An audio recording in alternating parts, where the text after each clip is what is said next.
竹科工程师买房要花多少钱？这间房子位于新竹高铁站旁。这一集丹丹带你直击科技新贵的家。从什么时候开始决定说我要买房的？2020年那一波下到，那一波新竹真是飙涨太快，从3几万飙到6几万。房贷大概要缴多少？宽限期3万7左右，但宽限期后应该是要缴到5万多，快6万。一个人负担。对。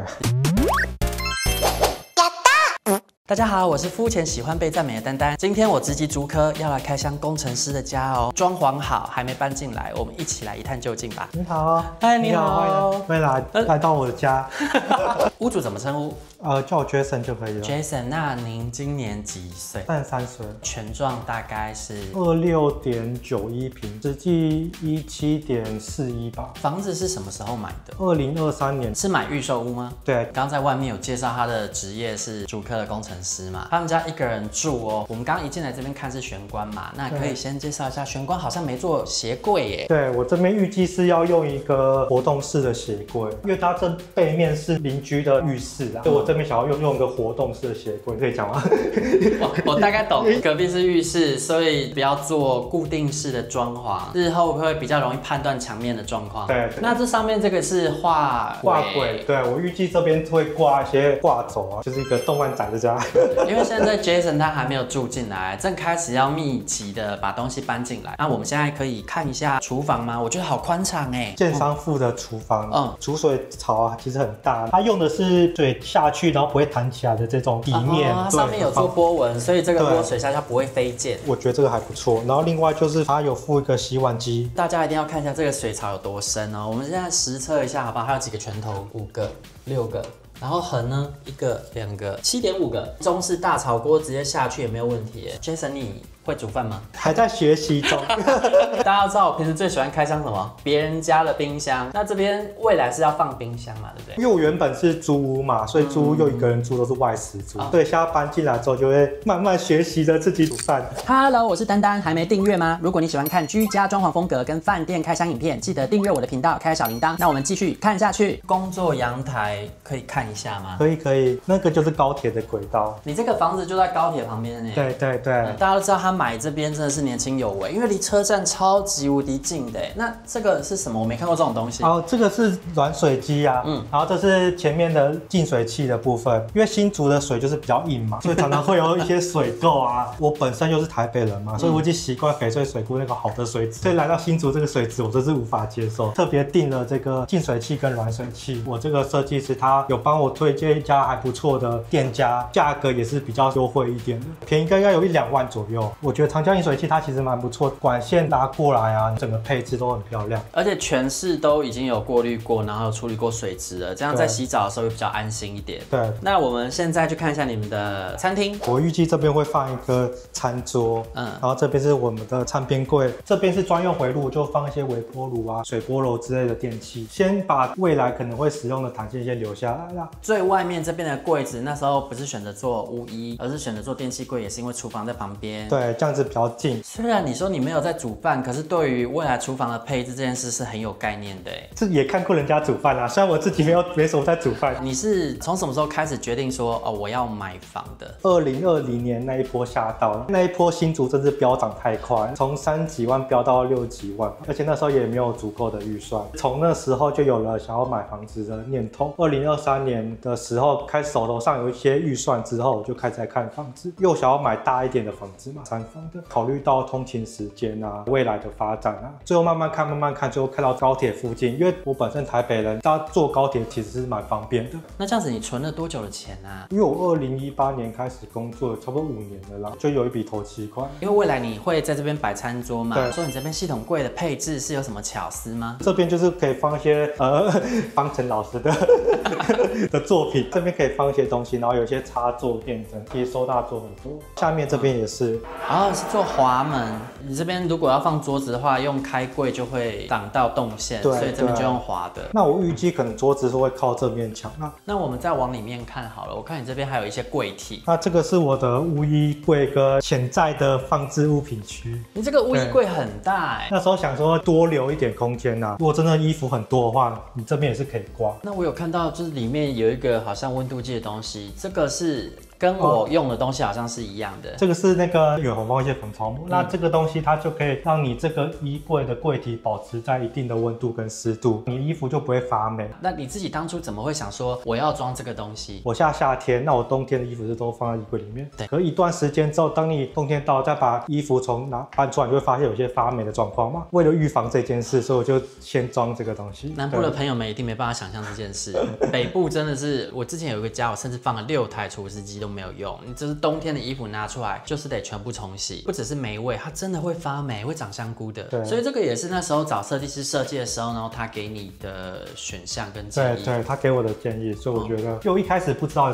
这个这么好用的东西，对，是他推荐我才装这个东西。那我们再来看一下后面这里好了。下面这个是扫地机器人的家，然后这个是我的展示柜。你的宝贝放在里面，可以被从后面这样打亮，看起来更有立体感。就是看着屋主还没有入住啊，规划说他未来要怎么样去让这个家看起来更像是他的风格，这感觉过程蛮有趣的。只是现在你们完全看不到他未来住进来的样子，因为就是空空的。你这一面电视墙超级无敌宽敞的，对，你预计要放多大的电视啊？应该可能70到80寸吧，也有可能装投影机啊。这个用途是？这个我觉得这柜子也是不错，就是我本身也会玩一些 PS4 啊、Switch 啊，那我就可以把它主机放在这边，关起来之后线从这后面这样拉上来，你就不用放在台面上，这样有点类似遮蔽，就是比较好看。它这个散热孔也是足够大，所以也不会温度过高的问题。然后你这边做了冷气嘛，然后跟窗帘，所以其实你整个房子预算花蛮多的部分在天花板上，天花板跟系统柜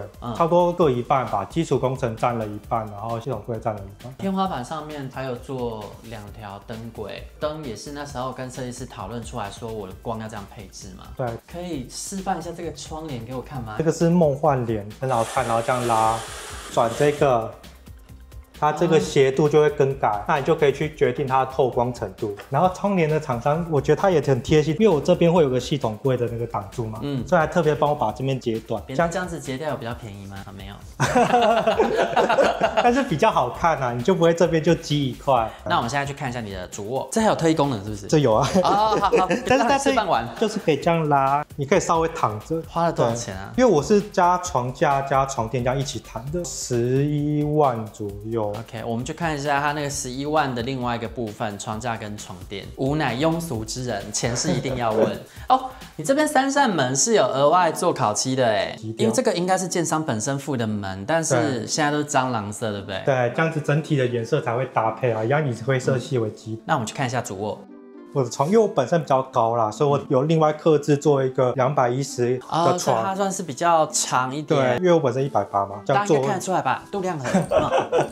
因为我不想要睡觉的时候脚露在外面，所以就是做床做比较大。然后另外就是这个系统柜，然后这边要有做那个远红外线防潮膜。衣柜真的必备，而且你这个刚好是在厕所旁边的墙，对不对？对，所以有必要去阻绝它的湿气。那2边都做了吗？对，2边都是衣柜，你要挂衣服也可以。那如果你不需要挂这么多衣服，你也可以自己买一些小柜，这个叠起来。然后这边是你的床边柜嘛，对不对？对。上面好像有灯条。这个关灯的话就是很漂亮。真的哎。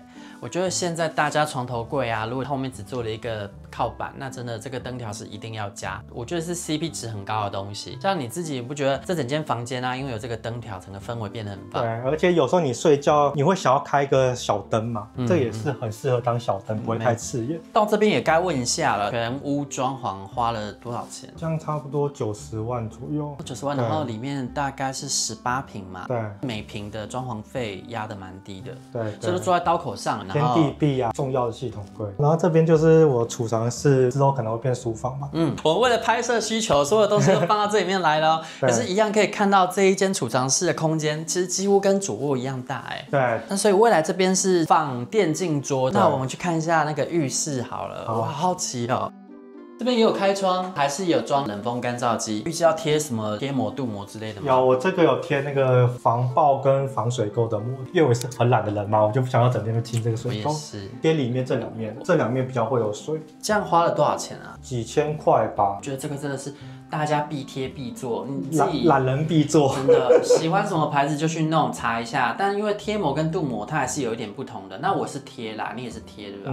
对。有的人是选择用镀膜，所以就看个人。但我真的觉得大家都做起来，不然你看到你上面都是水花水垢了，对，一定要就是不好看。真的啊，不然每次洗完澡那边刮水烦死了。然后我也建议大家可能要装一个这个冲洗剂，例如你要洗地板之类的，这是我同事强烈建议的，他觉得一定要装这个。各位观众们，特别是我的主要收视群们，都知道这个东西的妙用吧？对，就可以每一个人都要装哦，很方便，很重要哦。你如果没有这个，就是你这边连蓬头就要拉进来，就很难用。没有这个就很不好清啊。对对。最后，我想要问 Jason， 住进这间房子，等一下问题是什么？直接忘记。那我想问 Jason， 装潢这间房子，你原定预算跟你最后实际上花了预算是有差异的吗？对，有差异。差多少？差不多约20万左右。这样算是超支蛮多的耶。那是什么因素让你觉得要多花这笔钱？例如我原本是只想要客厅做天花板，我2间卧室是没有做。但是后来拉了冷气管线之后，发现那个管线太稠，按它的管线这样绕的话，会绕差不多房间的一半左右，你就会看到那个管线。所以后来觉得还是要做天花板。那做的天花板就是想要把窗帘盒啊、冷气盒这样一起做，所以这边有一些超支，这是第一个。第二个的话就是电的部分，餐厅那边其实有一面地方是完全没有电源，所以变成要另外拉电源到这边，整面墙都重新拉电源。对，所以就这几个花费会比较多。那另外也是地板啊，因为当初估算是没有要装地板，但后来考虑整个质感，我觉得装地板会比较好看。超支的部分就是我另外在追加的啦，并不是因为公办有什么状况而追加，然后因应建商的这个环境另外再客制化的。多花了钱呢，增加了便利性，然后增加了质感。因为你是有找设计师装潢嘛，那你自己觉得说找了设计师有给你带来什么样的便利性，或是有什么你觉得值得找设计师的地方吗？第一个就是他会帮你想到一些你可能平常没有注意到的小细节，像是这个电源啊，就是实际在操作之后才发现系统柜这一面其实是没有电源的。然后像是刚刚那个